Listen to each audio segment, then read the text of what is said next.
Gente, boa noite. Vamos agradecer ao Delano, né, pelo estudo, pelo chamamento. E eu diria que seria interessante continuar só mais um pedacinho, porque eu tenho intrigado com esse assunto esses dias. Como eu diria que tem me incomodado um pouco, a dificuldade de algumas pessoas espíritas, que se dizem espíritas, e têm em relação à questão da morte. Não é condenação, não é crítica, mas é realmente um chamamento dentro do que já foi falado. A gente precisa realmente pensar sobre tudo isso muito sério. Porque a gente está vendo pessoas espíritas tentando justificar a necessidade de sofrer porque alguém morreu, ou de sofrer porque pensa na própria morte. A doutrina é do Consolador. O Consolador vem consolar o quê? Se eu, dentro da doutrina, aprendendo a doutrina, eu continuo com medo, continuo sofrendo e continuo tentando justificar, invertendo a interpretação da própria doutrina em relação ao principal ponto da consolação. Todos os medos que nós temos aí no nosso dia a dia estão relacionados com o final. Aí a gente, ao invés de se consolar com isso e procurar, é claro que de hoje para amanhã, agora, a gente ainda, muitas pessoas, a gente não, muitas pessoas ainda têm dificuldade. Tudo bem, pode ter em qualquer momento, mas vamos continuar pensando seriamente sobre isso, porque nós não estamos aqui para sofrer. Nós estamos aqui para combater os motivos do sofrimento. Nós estamos aqui para resolver as coisas. E uma das soluções que a gente precisa buscar e encontrar ao longo da nossa existência é exatamente a tranquilidade para o final da existência e sair daqui tranquilo, livre. O assunto está sendo sugestivo para mim. Por quê? Sábado, eu vou viajar de avião. E se esse avião cai? Já pensaram sobre isso? O Delano hoje, né? Tocou, né? Mas para mim não tem problema nenhum, isso não, está tudo tranquilo, tá? E eu sei que muita gente tem medo de andar de avião. Por quê? Andar de avião, para muita gente, significa possibilidade de morte certa. Porque se cair de carro, você tem um acidente, costuma escapar, né? Mas de avião, a grande possibilidade de morte certa se o avião cair. Mas dizem que o avião não cai, ele é jogado no chão, né?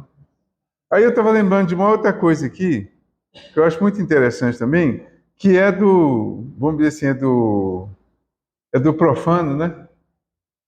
É a mensagem que é um poema que é dito pelo Rolando Boldrin.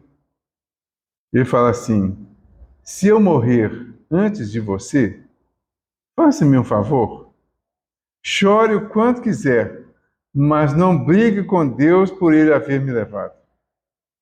Se não quiser chorar, não chore. Se não conseguir chorar, não se preocupe. Se tiver vontade de rir, ria. Se alguns amigos contarem algum fato a meu respeito, ouça e acrescente a sua versão. Se me elogiarem demais, corrija o exagero. Se me criticarem demais, defenda-me. Se me quiserem fazer um santo só porque morri, mostre que eu tinha um pouco de santo, mas estava longe de ser o santo que me pintam. Se me quiserem fazer um demônio, mostre que eu talvez tivesse um pouco de demônio, mas que a vida inteira eu tentei ser bom e amigo. Espero estar com ele o suficiente para continuar sendo útil a você lá onde estiver. E se tiver vontade de escrever alguma coisa sobre mim, diga apenas uma frase. Foi meu amigo, acreditou em mim e me quis mais perto de Deus.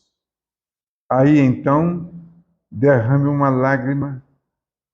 Eu não estarei presente para enxugá-la, mas não faz mal.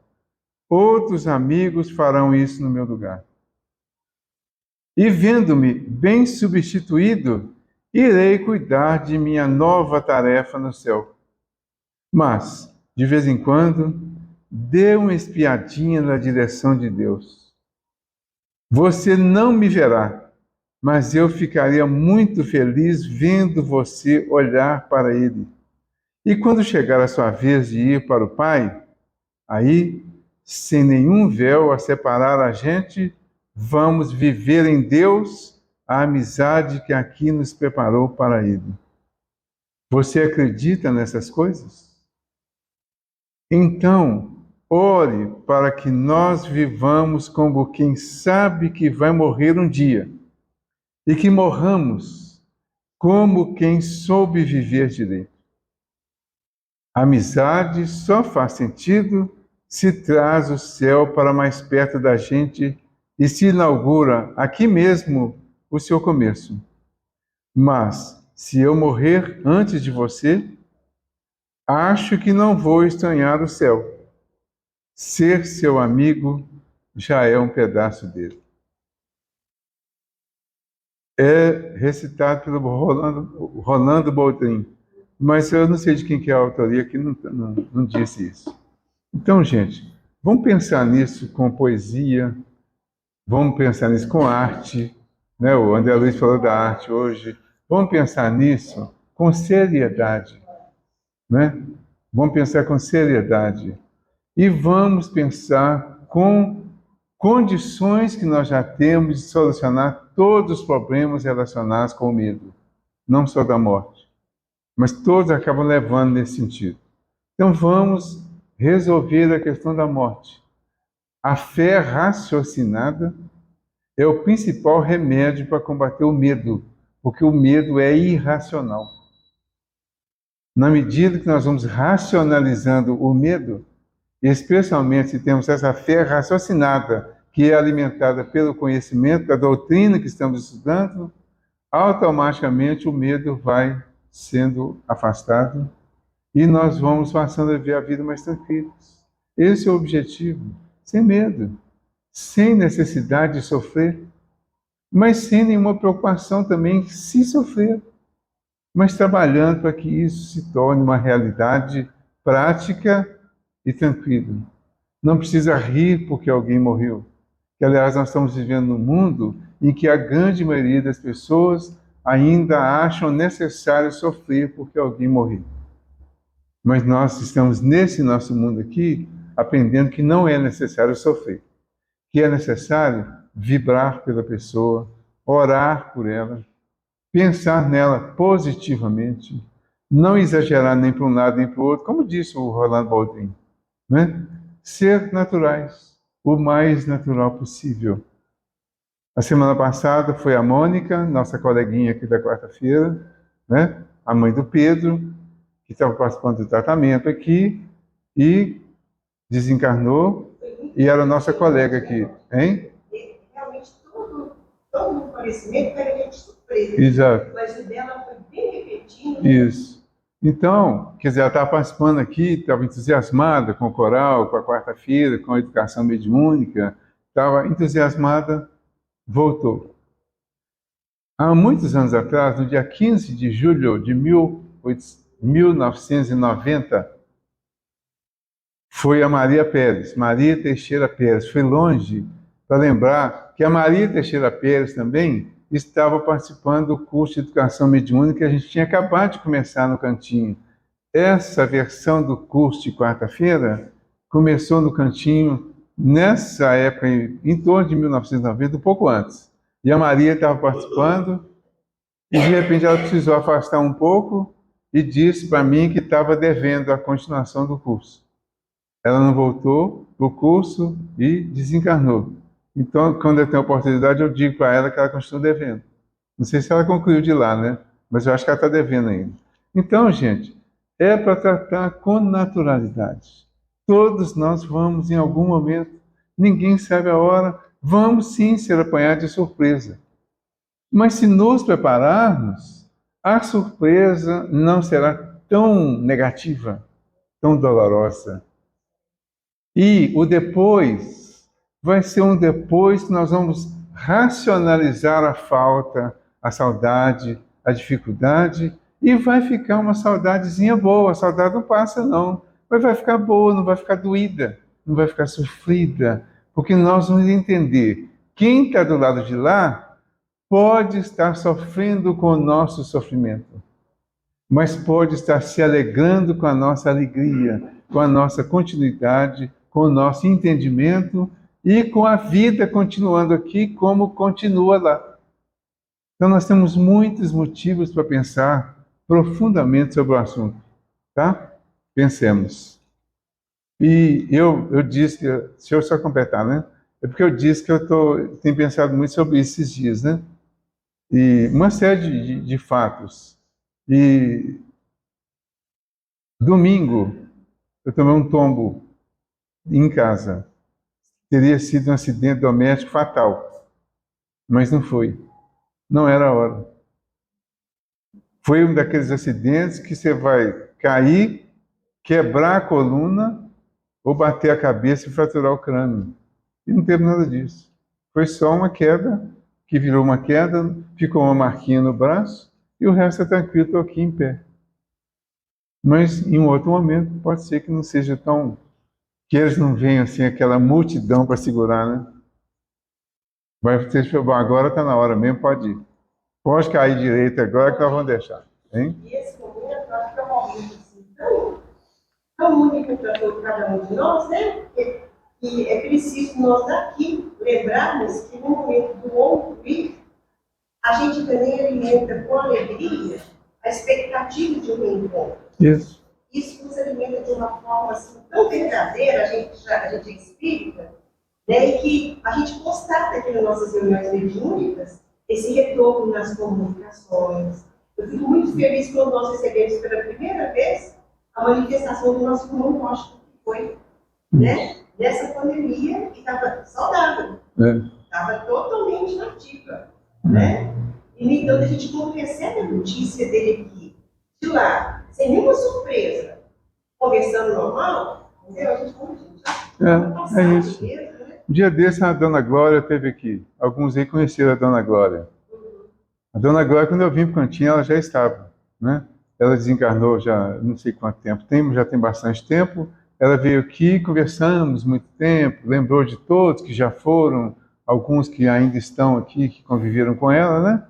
E ela falou, gente, tem o grupinho do cantinho, está todo unido aqui. Estamos juntos. Certo? Então, tem uma turminha já boa do cantinho lá, né? Todo mundo unido e todo mundo ajudando uns aos outros.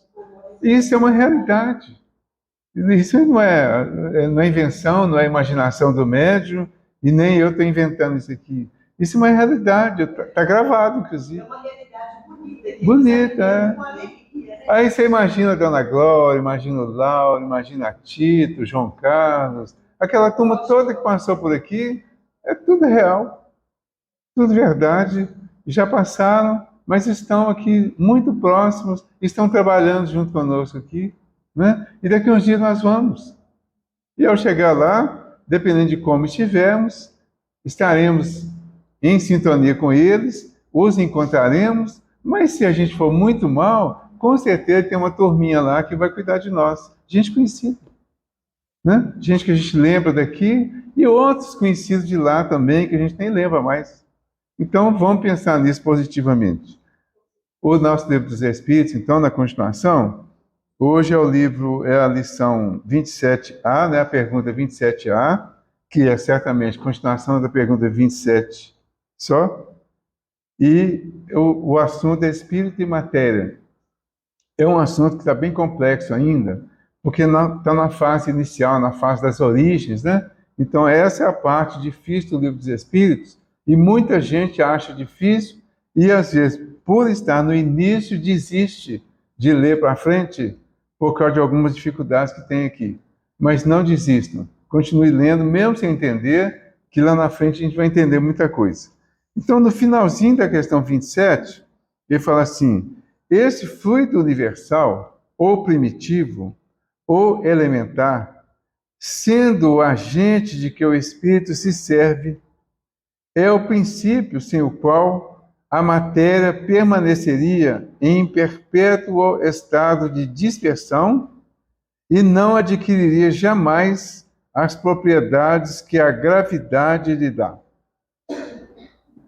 Aí, na sequência da pergunta, então, o Kardec pergunta assim, na 27A, seria esse fluido o que designamos por eletricidade? Aí eles respondem, dissemos que ele é suscetível de inumeráveis combinações. O que chamais fluido elétrico, fluido magnético, são modificações do fluido universal, que é, propriamente falando, uma matéria mais perfeita, mais sutil, que se pode considerar como independente. A dificuldade para entender esse tema aqui é exatamente a dificuldade de comparação. Você não tem muito com o que comparar. Então, você não tem como explicar, às vezes, você imaginar, né? Então, você imagina o fluido universal, fluido cósmico universal. Aí você imagina esse fluido. Ele é o princípio material. Mas ele lá na sua essência, nós não conseguimos imaginar como é o que é. Aí, os próprios espíritos aqui, eles dão uma informação assim, bem elementar, vamos dizer assim, mas com falta de uma série de detalhes ainda, até para não ferir a nossa ignorância do assunto. Para frente, eles vão entrar com mais profundidade nisso. No 5º livro, lá na Gênese, que é o livro que comenta essa primeira parte, é que ele vai desenvolver isso mais amplamente. Mas nessa fase inicial aqui, há dificuldade. Então, para nós, o que ficou? Nós somos espírito. Temos um corpo físico. Entre o corpo físico e o espírito tem uma intermediação, ou um corpo, que nós chamamos de corpo espiritual, ou perispírito. Isso aí é que ficou claro para nós em termos de teoria da explicação. Quando ele fala assim, esse fluido universal, ou primitivo, ou elementar, sendo o agente de que o espírito se serve, é o princípio sem o qual a matéria permaneceria em perpétuo estado de dispersão e não adquiriria jamais as propriedades que a gravidade lhe dá. Então, ele está falando dessa construção que vai fazer a ligação entre espírito e matéria. Porque antes ele definiu, né, que o universo, aquela definição lá do Hermínio Miranda, do Herculano Pires, né? O universo se define por uma tríade, como as tríades druidas: Deus, Espírito, Matéria. Nós vamos precisar entender como que é essa ligação e como que é essa relação de um com o outro nessa tríade. O estudo da doutrina espírita vai nos levar a esse conhecimento. Esse conhecimento vai alimentar a nossa fé raciocinada para que nós possamos entendê-lo. Entendendo a vida, nós vamos entender também a morte e a necessidade dela. Então, por isso é importante estudar, certo? Dissemos que ele é suscetível, esse fluido, né, de inumeráveis combinações. O que chamais fluido elétrico, fluido magnético, o que nós sabemos sobre fluido elétrico? O que nós sabemos sobre fluido magnético? Nós sabemos que eles são invisíveis, eles existem, mas são invisíveis. O que o fluido elétrico não é o que vai levar a energia de alguma forma até chegar aqui? Se você pegar lá na usina, onde essa energia é fabricada lá pelos geradores principais, né, de uma usina, essa energia, ou seja, esse fluido elétrico, ele vai passar por fios, por condutores, né? Vai passar por diversas transformações para ele se tornar cada vez mais brando, vamos chamar assim, até chegar na nossa lâmpada aqui, numa quantidade, numa potência que ele não exploda a lâmpada. Mas em qualquer desses lugares que você procurar ver isso, você não vai ver. E tem ali o meu amigo Márcio, que, se não me engano, é engenheiro eletricista, ou não? Engenheiro civil. Civil? Em barragem. Então você viu construção de barragens, participou de construção de barragens, construção dos vertedouros, construção das usinas, né, dos geradores, né, a colocação deles para gerar energia elétrica, certo? Mas em momento algum se viu a eletricidade, você viu o efeito que ela produz, certo? Hein? Sente, mas não vê, não pega, não apalpa e não define. Você não consegue, você não tem com o que comparar. Assim, o magnetismo. O magnetismo existe. A gente já sabe disso, né? Por informação. Mas é a mesma coisa, você não consegue explicar. Aí você sabe o quê? Que quando eu vou aplicar passe numa pessoa, eu estou usando a minha capacidade magnética. Tá? Então tem uma força, tem uma energia que sai de todos nós, de todos os seres vivos, tem essa energia, inclusive os vegetais, as plantas, tem essa energia e tem uma capacidade de doação espontânea ou não dessa energia. Você vai, se você abraçar uma árvore, você vai receber as energias dessa árvore pela captação que você faz no processo mental. Mas você não vai ver isso, você vai sentir. Certo? Você vai ter dificuldade para definir. Então, quando o nosso amigo lá, o Mesmer, né, do magnetismo, né, quando ele definiu, quando ele começou a trabalhar, a estudar tudo isso aí, ele foi recusado pela ciência convencional. Por quê? Não era palpável, não é? Então, por isso a dificuldade que nós temos para entender essas coisas. Não desistam, nós vamos chegar lá. Então, o que chamais fluido elétrico, fluido magnético, são modificações do fluido universal, que é, propriamente falando, uma matéria mais perfeita, mas é matéria. Deus é espírito, matéria. O que não é Deus e que não é espírito é matéria. E Deus é espírito, não é? Então, é matéria. Matéria mais perfeita, mais sutil, que se pode considerar como independente. Aí na questão 28, essa questão eu acho ela fantástica, principalmente a resposta. Ele fala assim: sendo o espírito em si mesmo alguma coisa, e é alguma coisa, não seria mais exato e menos sujeito a confusões designar esses dois elementos gerais pelas expressões matéria inerte e matéria inteligente? Oh, parece que dá razão nessa pergunta, né? Matéria inerte e matéria inteligente. Então, a matéria inerte seria a matéria propriamente dita e a matéria inteligente seria o espírito. Oh, bacana, né? Definiu bem, explicou bem, né? A resposta: as palavras pouco nos importam. Cabe a vós formular a vossa linguagem de maneira a vos entenderdes. Vossas disputas provêm quase sempre de não vos entenderdes sobre as palavras, porque a vossa linguagem é incompleta para as coisas que não vos tocam os sentidos. O que está constatando aqui? A nossa ignorância ainda desses assuntos todos. Mas não tem nada de ruim nisso, não. É verdade. Há 166 anos atrás, eles responderam isso aqui. 166 anos depois, nós estamos lendo isso aqui e continuamos com muitas dúvidas. Só que essa doutrina aqui, ela estava no início. Ela estava em construção, a fase de codificação. A partir daqui, ele vai até a questão 1019. Nós estamos aqui na 27, 28, né? Vai até 1019. Vai perguntar e responder muita coisa. E ainda vai ficar muita dúvida.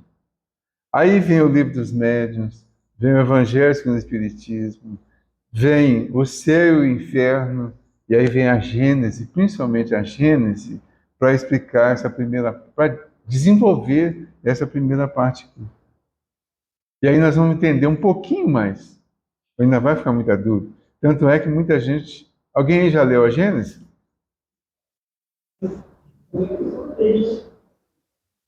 Eu sei que o Delano já leu. Eu sei, a Marília leu, Vanilda. A maioria pega para ler, é muito difícil. E é mesmo. Mas não tem nada fácil, não. Para conhecer as coisas tem que passar a dificuldade, vencer a dificuldade, para entender as coisas. Não é uma dificuldade vencer o medo da morte? Para você vencer uma dificuldade, você tem que utilizar uma outra, assimilar uma outra. Aí, com essa outra dificuldade, você vence a outra que pode ser até mais difícil, mas que acaba ficando mais fácil. Não é? Então, é importante ler, estudar. A proposta da doutrina é amai-vos, né, do Espírito de Verdade, né? Amai-vos e instruí-vos. Mas ninguém consegue amar sem se instruir. Já pensaram sobre isso? Sem instrução você não consegue amar, não. Você consegue alimentar as paixões, hein? Isso, exato. Entendeu? Isso. Mas como é, tá, eu não me amo. Mas como é que é isso? Como é que eu vou saber se eu me amo ou não? Para eu saber se eu me amo ou não, eu vou ter que me instruir. Para eu saber amar o próximo, imagina amar o inimigo. Como é que você ama o inimigo sem instrução? Sem entender as razões para isso? Como ama o inimigo sem entender que o inimigo é construção sua? Minha. Entendeu? Aí eu vou me instruir sobre o inimigo. Bom, o inimigo que eu tenho é o inimigo que eu fiz. Então, se eu fiz esse inimigo, eu tenho que resolver a questão que levou a essa amizade. E ela partiu de mim. Então, eu tenho que resolver. Para resolver, eu vou precisar consertar uma série de coisas. Vencer uma série de barreiras, uma série de dificuldades. Para entender esse inimigo que eu fiz e que agora vem trazer para mim o resultado da minha construção que eu entreguei para ele. Aí ele traz. Quando ele traz, a gente usa um recurso que a gente chama de perdão, que também é tão impalpável quanto o amor, quanto o magnetismo, quanto a eletricidade. O perdão. Então, você não perdoa o outro, você perdoa a si mesmo através do outro. Mas como que eu vou chegar a isso? Se instruindo. E não é na doutrina espírita, não. O Evangelho de Jesus está escrito há muito tempo e foi ele que falou sobre tudo isso. 2000 anos. Não é? Então, precisamos instruir de verdade. Não é só ler, não. E não é só saber o Evangelho também de cor, não. Não é? Eu sei um monte de coisa de cor, o Delano também sabe, mais até, né? De cor. E nem por isso a gente está tão perfeito assim. Então, tem que entender, tem que se instruir, tem que conhecer, tem que compreender a essência desse entendimento, desse conhecimento todo, e aí o entendimento dessa essência, a assimilação, a interiorização, é que vai fazer com que a gente exteriorize da forma que a essência foi introduzida. Mas até amanhã a gente consegue tudo isso, né? O Kardec fala aqui o seguinte: um fato patente domina todas as hipóteses. Vemos matéria sem inteligência e um princípio inteligente independente da matéria. Claro que o Kardec pode complicar um pouquinho mais se quiser, né? Um fato patente domina todas as hipóteses. Vemos, entre aspas, né? Matéria sem inteligência. E um princípio inteligente independente da matéria. E nós não vemos nenhuma das duas coisas, né? A matéria, ser inteligente, você vê a matéria, né? Como é que foi quando ele chegou à conclusão lá de que não era magnetismo, por exemplo? As sessões que ele foi assistir, que falaram que era magnetismo, que falaram que as mesas pensavam, que as mesas davam resposta, né?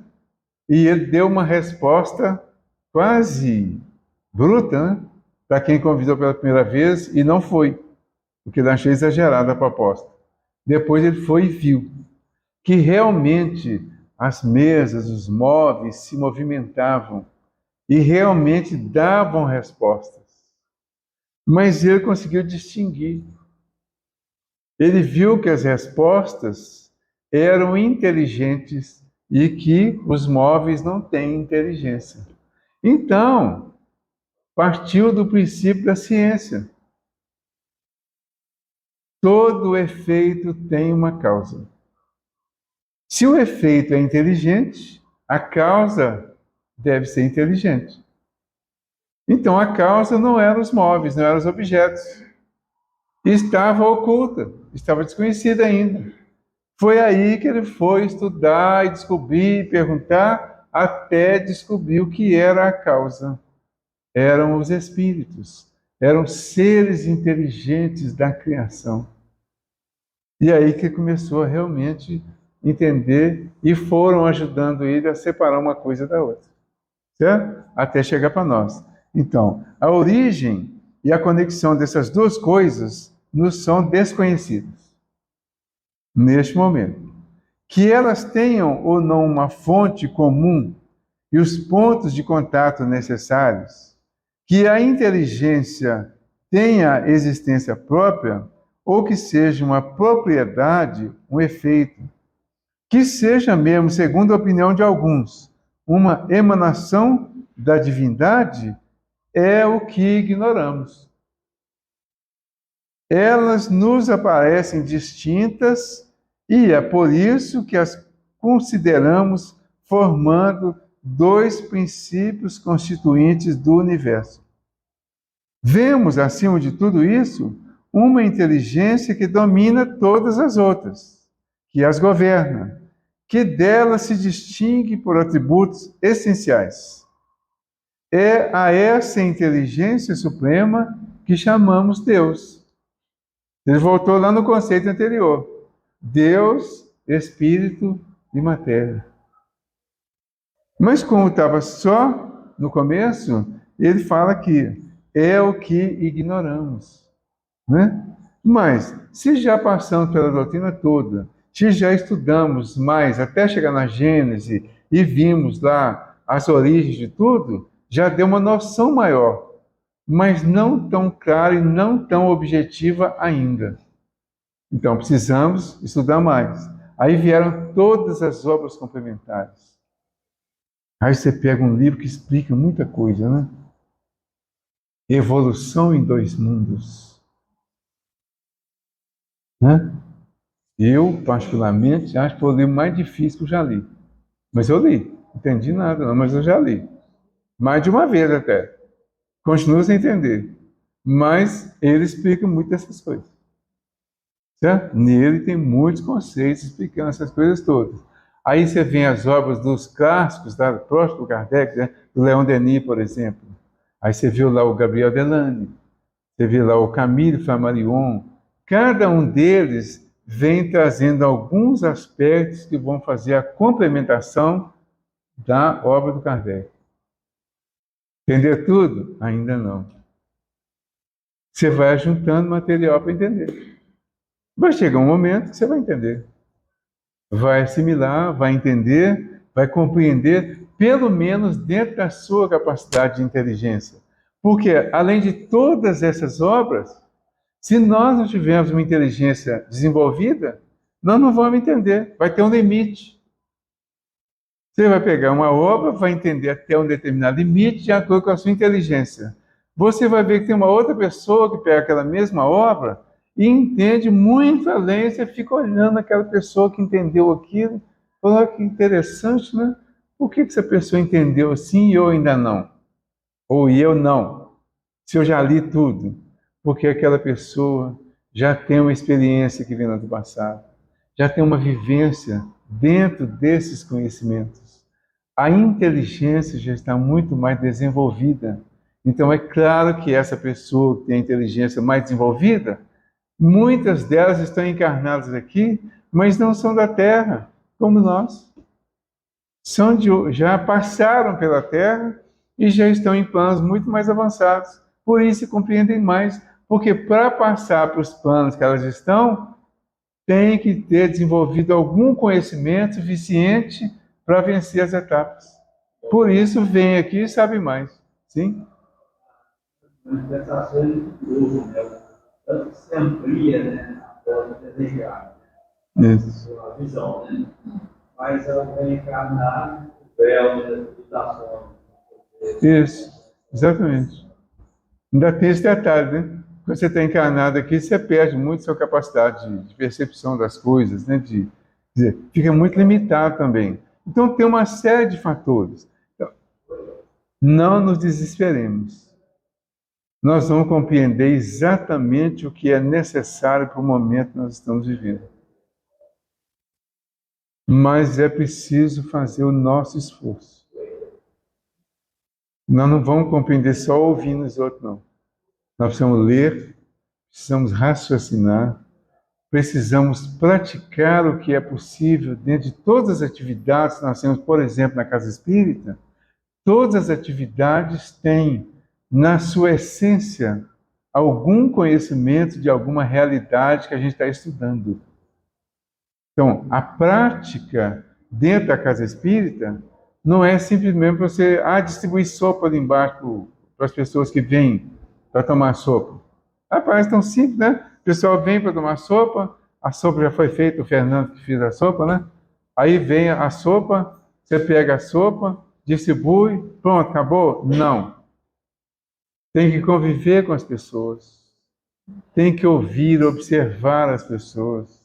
Você tem que analisar por que algumas pessoas estão precisando pedir sopa numa casa espírita ou em outros lugares. Você vai distribuir alimento, mantimento, você precisa saber, entender por que as pessoas estão pedindo. Por que as pessoas precisam vir aqui passar por uma situação de uma certa humilhação para pedir as coisas? Por que mães estão com 5 filhos, 6, 7, 8, sem pai? E às vezes cada um é de um pai. Né? 11? Lá em casa foi 11. Entenderam? Então por quê? Nós temos que analisar tudo isso. Isso é exemplo vivo da realidade da vida aqui, pertinho de nós, né? A gente está ajudando a amenizar isso para as pessoas. Mas estamos amenizando para nós quando amenizamos para os outros? Estamos aprendendo alguma coisa com isso? Você vem aqui, faz uma oração, o Geraldo, né? É o Geraldo, mas vem mais também o Geraldo. Às vezes o Geraldo vem também, né? Para a campanha do quilo. Aí tem dia que vem mais alguém, né, Geraldo? De vez em quando, né? Muito de vez em quando vem mais alguém. Mas o Geraldo tem vindo.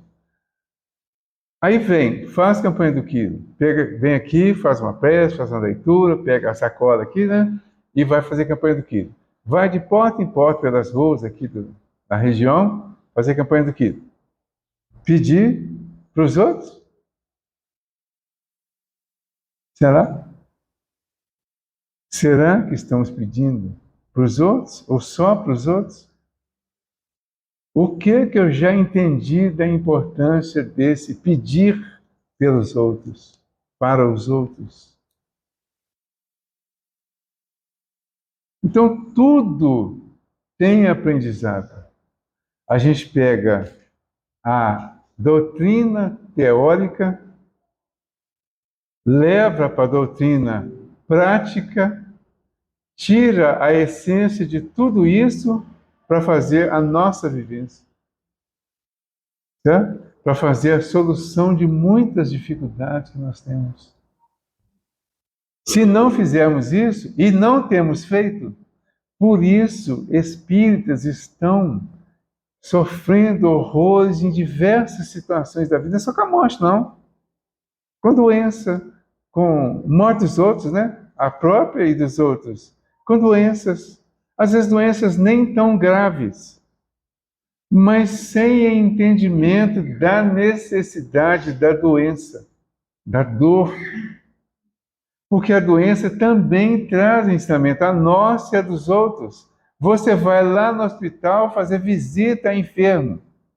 Ah, você foi lá só fazer visita para o enfermo? Levar um consolo para ele? É só isso?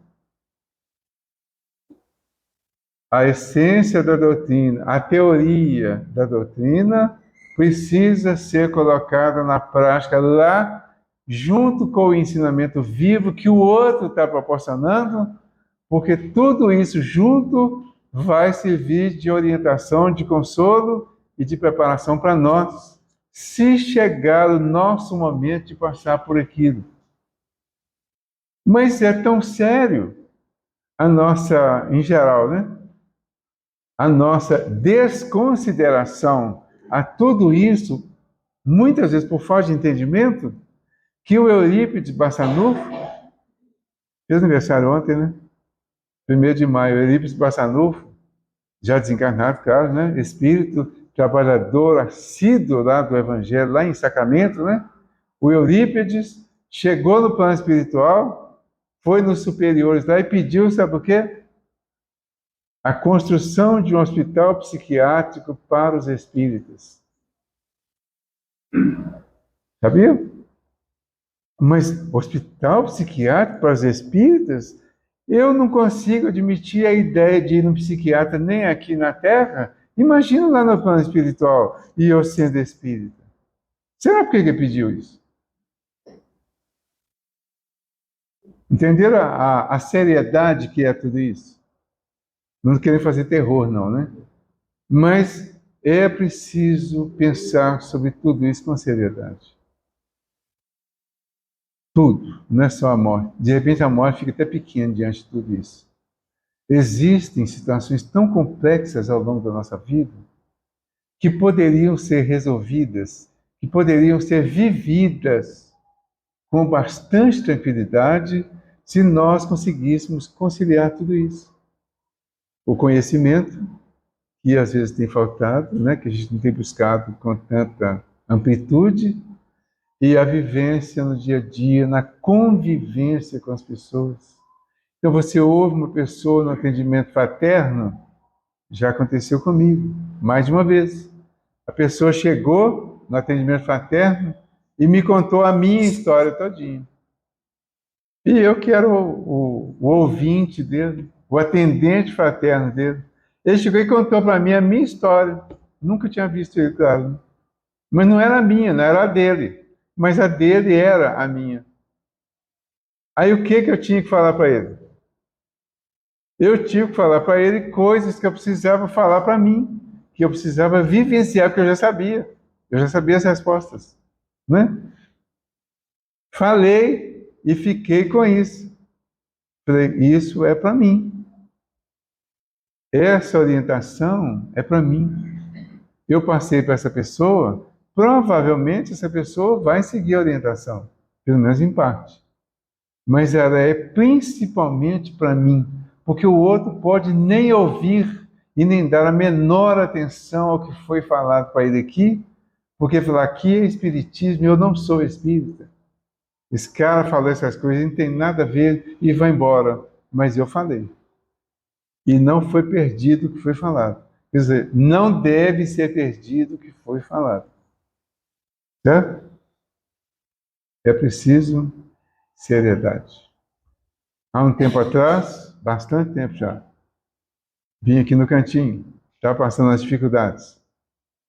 Pedi orientação. Eu não pede, né? Pedi também. Né? Pedi orientação espiritual. Tinha pedido lá no Glacos. Aí lá no Glacos eles mandaram, lá tem um negócio de RCE, reunião de consulta espiritual. Quando o assunto é muito complicado, eles não respondem na hora, não. Manda para o RCE. Aí o meu foi para o RCE. Eu falei, esse negócio é complicado, hein? né? Sempre vinha a resposta imediata.